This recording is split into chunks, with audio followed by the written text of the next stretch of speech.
सभी का नमस्कार। 12वीं राजनीति विज्ञान की कक्षा में आज सबका स्वागत है।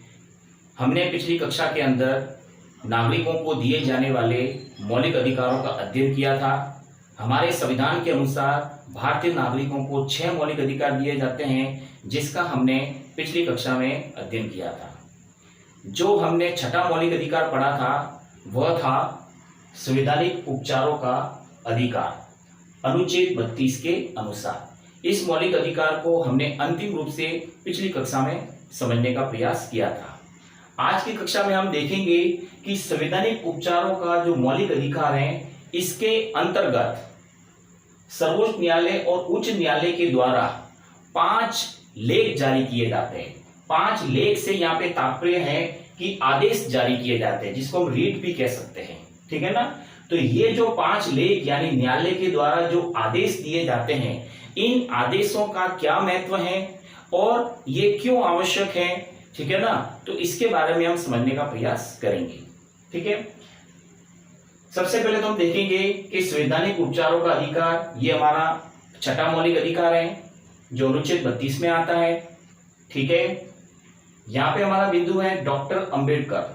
हम सब जानते हैं डॉक्टर भीमराव अंबेडकर जो संविधान की प्रारूप समिति के अध्यक्ष थे और जिन्होंने संविधान निर्माण में अपना महत्वपूर्ण भूमिका अदा की थी। तो डॉक्टर अंबेडकर यहाँ पे कहते हैं कि अनुच्छेद 32 के अनुसार जो संवैधानिक उपचारों का मौलिक अधिकार है, इसका महत्व क्या है।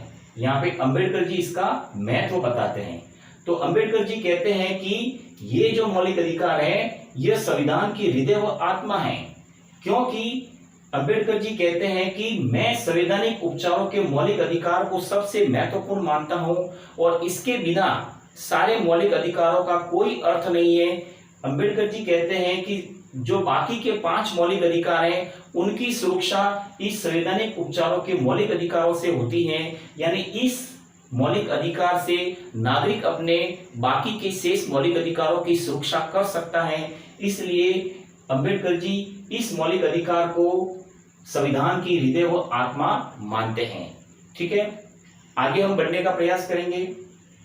सर्वोच्च व उच्च न्यायालय, ये दोनों हमारे देश के सबसे बड़े न्यायालय हैं। सर्वोच्च न्यायालय जिसको हम उच्चतम न्यायालय भी कहते हैं, सुप्रीम कोर्ट भी कहते हैं, और ये हमारे देश की राजधानी नई दिल्ली में स्थित है।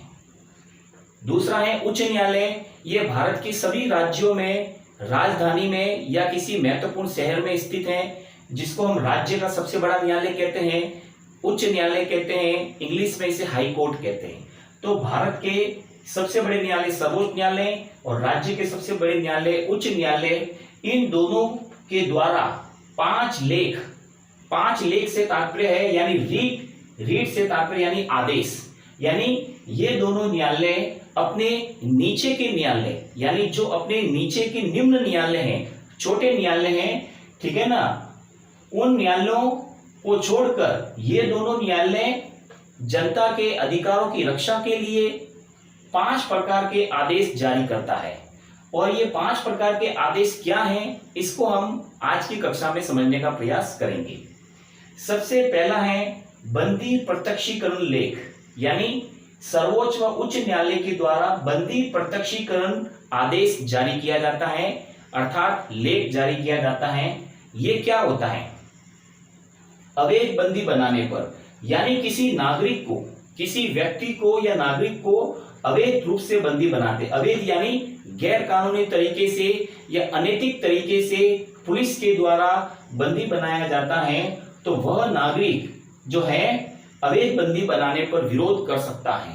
न्यायालय आदेश देगा कि जिस व्यक्ति को पुलिस ने बंदी बनाया है, तो न्यायालय के आदेश के अनुसार उस व्यक्ति को निश्चित समय पर, यानी कानून के अनुसार जो समय है उतने समय में, यानी 24 घंटे के अंदर निश्चित स्थान पर यानी न्यायालय में, कोर्ट में उसे पेश किया जाए। ठीक है ना, ये कानून है।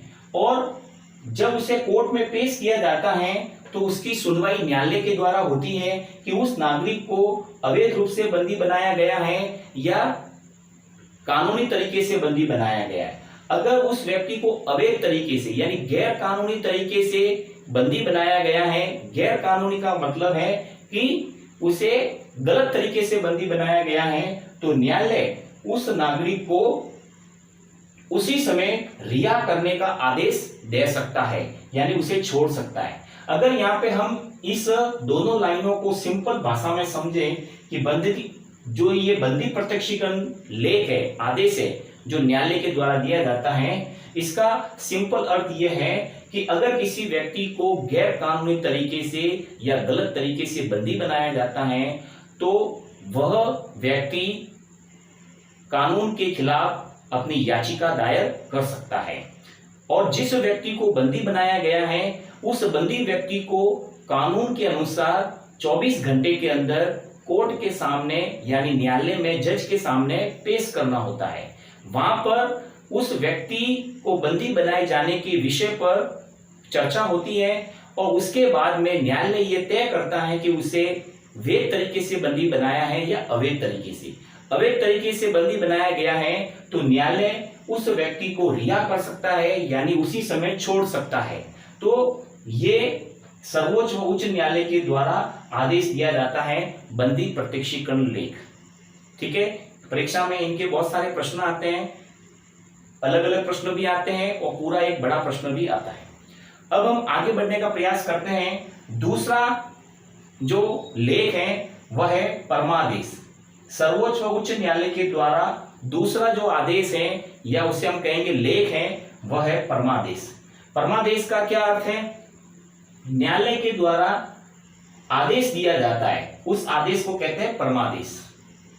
कि कर्तव्य निर्वहन हेतु, यानी जो अधिकारी, जो सरकारी कर्मचारी है या गैर सरकारी कर्मचारी है या अर्ध सरकारी कर्मचारी है, वह अपने कर्तव्य का निर्वहन नहीं करता है, यानी जिस पद पर काम कर रहा है उस पद पर रहते हुए अपने कर्तव्य का पालन नहीं कर रहा है, तो कर्तव्य पालन न करने पर उस व्यक्ति को सर्वोच्च न्यायालय के द्वारा आदेश दिया जाता है कि आप जिस पद पर काम कर रहे हैं उस पद पर रहते हुए अपने कर्तव्य का पालन करें, जिसे हम परमादेश कहते हैं।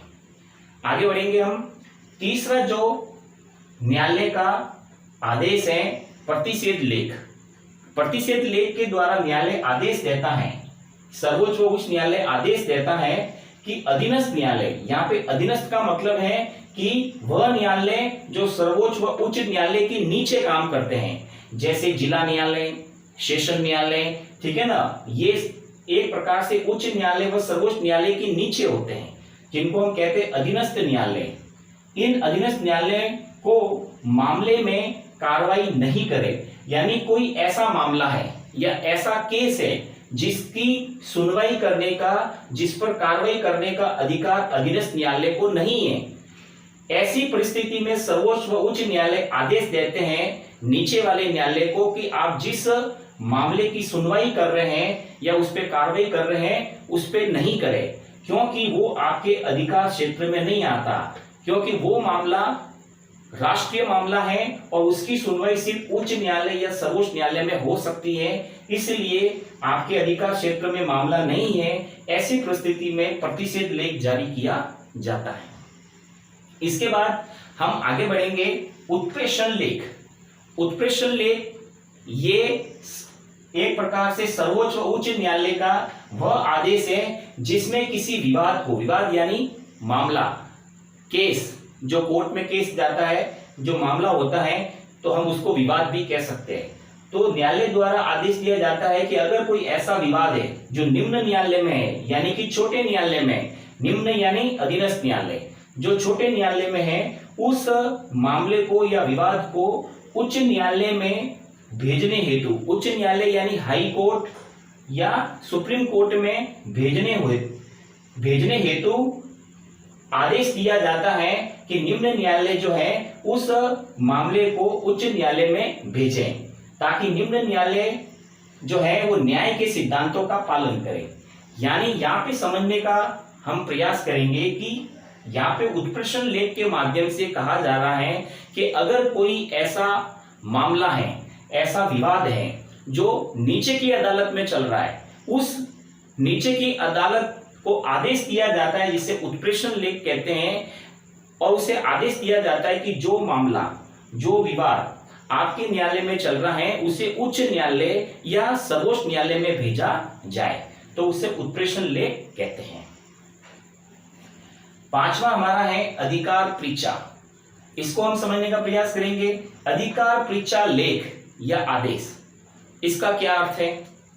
जब व्यक्ति गैर कानूनी यानी गलत ढंग से सरकारी व अर्ध सरकारी या निर्वाचित पद पर काम करता है, यानी कोई ऐसा व्यक्ति है जो गैर कानूनी यानी गलत तरीके से किसी सरकारी पद पर या अर्ध सरकारी मतलब आधा सरकारी और आधा निजी या प्राइवेट, या फिर निर्वाचित पद यानी जनता के द्वारा चुना हुआ कोई नेता या प्रतिनिधि, अगर ये व्यक्ति अगर किसी पद पर काम करते हैं और काम करते हुए न्यायालय के द्वारा यह आदेश दिया जाता है, जिसे हम कहते हैं अधिकार परीक्षा, कि न्यायालय द्वारा आदेश दिया जाता है कि किस आधार पर आप इस पद पर काम कर रहे हैं, यानी जिस पद पर कोई व्यक्ति बैठा है, चाहे वो सरकारी कर्मचारी हो, चाहे वो गैर सरकारी हो, ठीक है ना, या अर्ध सरकारी हो, या फिर कोई नेता हो, अगर वो किसी पद पे काम कर रहा है और न्यायालय को संदेह होता है कि वह व्यक्ति उस पद पर बैठने योग्य नहीं है या वो गलत तरीके से बैठा हुआ है, तो न्यायालय आदेश देता है, जिसे अधिकार परीक्षा कहते हैं। उस आदेश के माध्यम से न्यायालय पूछता है कि आप जिस पद पर काम कर रहे हो, ठीक है ना, उस पद पर काम करने का क्या आधार है, आपने किस अधिकार से इस पद पर काम किया है। अगर उस व्यक्ति के द्वारा संतोषजनक उत्तर न दिया जाता है, यानी जो व्यक्ति उस पद पे काम कर रहा है वह अगर न्यायालय को सही उत्तर नहीं देता है, तो न्यायालय के द्वारा उस पद को रिक्त माना जाता है, खाली माना जाता है।